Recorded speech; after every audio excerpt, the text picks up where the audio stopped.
Hello guys, welcome back to my channel Deepika blog. সবাই কেমন আছে? আশা করি সবাই খুব ভালো আছে, আমিও খুব ভালো আছি। তো গাইজ, অনেক দিন ভাবছি তোমাদের সাথে কোনো ভিডিও শেয়ার করা হয় না, কোনো ব্লগ নিয়ে আসছি না। তো আজকে ভাবলাম কি শেয়ার করা যায়, তো একটা ভালো ইন্টারেস্টিং জিনিস তোমার সাথে শেয়ার করব। আর সেটা না করলেই হচ্ছিল না, মানে আমিও খুব ওয়েট করেছিলাম যে কবে তোমাদের এই জিনিসটা শেয়ার করব আমি। তো ভিডিওটা দেখতে থাকো, আর ভিডিওটা ভালো লাগলে অবশ্যই লাইক কমেন্ট শেয়ার করে দিও। তো চলো, কি দেখাচ্ছি সেটা দেখো,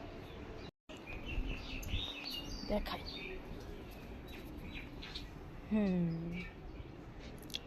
এই যে সেই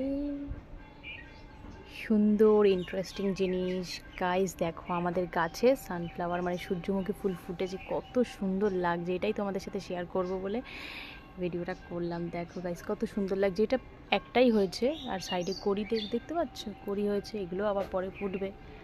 তো একটা গাছ, এখানেও একটা কড়ি আছে, কত সুন্দর লাগছে। মানে এটা আমরা লাগাইনি, ঠিক আছে, গাছটা এমনিতেই হয়ে গেছে, মানে পাখিতে হয়তো দানা ফেলেছে।